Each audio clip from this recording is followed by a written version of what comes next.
Hello and welcome to Staying Into the Curve. Jeff Snyder, Vice President and Senior Consultant with CAMAC Retirement Group, coming to you from Washington, D.C. at the Center for State and Local Government Excellence Retirement Insecurity Summit.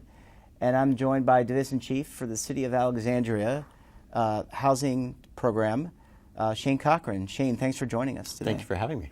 So you're part of this really great panel that Josh Frenzel and the team put together. It's really a dialogue about retirement. And I'm wondering, and retirement strategies. I'm wondering if you wouldn't mind prefacing some of your comments that you're going to have later on, to the audience. And before you say something, I'm going to say something for you, which is the comments you're about to make really are yours and yours alone, and don't necessarily represent the views of the City of Alexandria, so your organization. So with that aside, we've got the disclaimer. Want to get some ideas about what you're going to be talking about today. Great. I appreciate the time this morning. I was asked to discuss some of the challenges for mid-career employees, and it seems like your mid-career age 45 to 55 is generally a time for both a lot of challenges as well as some opportunities. So I'll be talking about some of the challenges would be, as our parents are aging, we are often torn between, I see many of my fellow employees who are actually financially supporting their parents. So they're often still putting kids through college. There's lots of challenges that while many of us expect our 45 to 50, you think, okay, this is a time I'll be able to do some catch up with retirement. And life often throws curveballs, so we find that doesn't always come into play. Some of the opportunities that we believe, or that I personally see, are that many people are paying off their mortgages, so there's going to be savings there that can be allocated to retirement. Perhaps kids are finishing college. It just depends on when your children were born, of course, but there are many times that many opportunities there that folks can seize on to perhaps do some catch up on their retirement savings. Are you seeing healthcare? You mentioned earlier on about parents of this generation. Healthcare is something that I think is really underestimated in retirement. I saw one study, I don't know, about a year ago from the Empower Retirement Institute as an example that placed retirement healthcare at around $250,000. But presumably it's going to be more by the time I retire, by the time you retire. Are you seeing that being a focal point for many folks? I think that's definitely one of the biggest challenges and biggest unknowns for folks at my point in their careers. Where will healthcare be in 10, 15 years? Our local government does provide some subsidy for retirees, and we're allowed to stay on the plan. But that, when you're paying full freight, that doesn't always give you a lot of comfort. So we've seen dramatic increases in our healthcare costs just in the last 10 years. The city does provide a supplement to help employees, and that's about $260 a month, which roughly pays half of an individual's plan. But when you're paying over $1,100 for a family plan, that's kind of a drop in the bucket. So yeah, it's definitely a challenge. You mentioned children, and we've seen more and more. I know the focus of your remarks is not the younger generation, but certainly that everyone doesn't operate independently of one another, and so people may have children.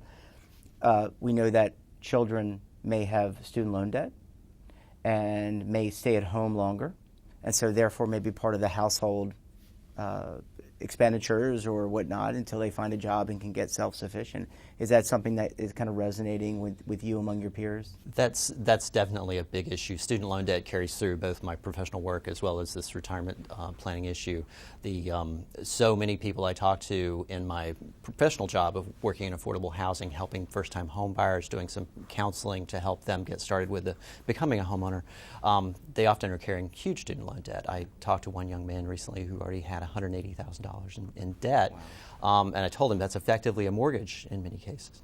So it's a real challenge. I know many parents are trying to balance those demands of paying for college versus saving for retirement. So yeah, I think student loan debt is a big issue, and it definitely impacts how much one can contribute to a defined deferred compensation plan.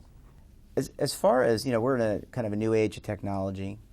And I'm in my mid-40s, and I grew up with like an Apple computer, Apple II.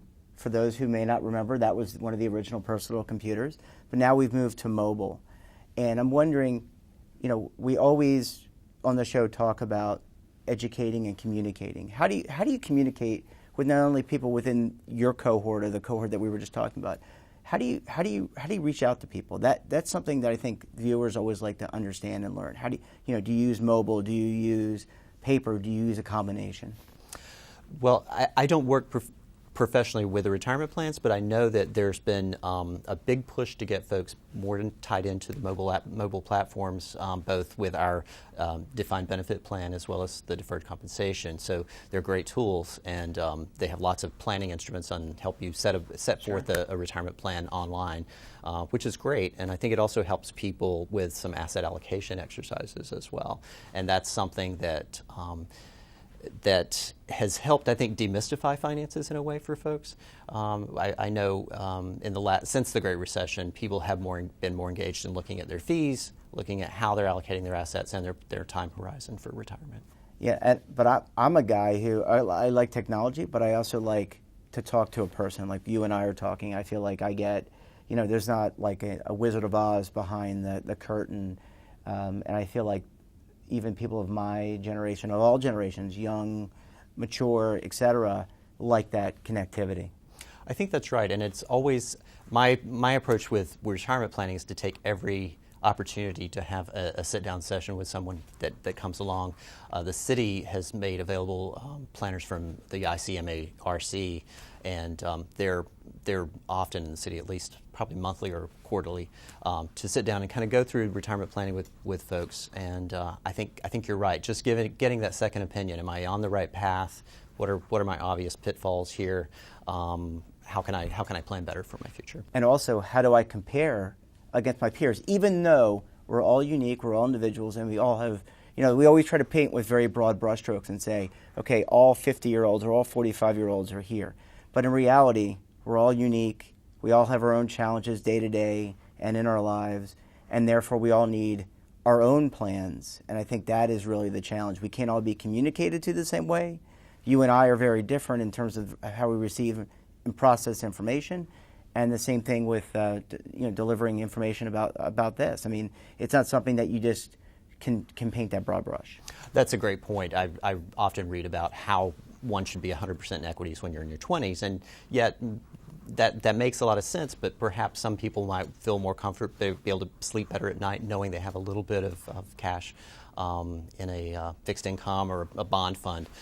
So I think you're right. I think it's especially as folks age, I think some of the target date funds are perhaps not as aggressive as some people are comfortable with. Some are more aggressive. So yeah, it's an individual situation. You need to look at where you are in life, and I think that's a very valid point.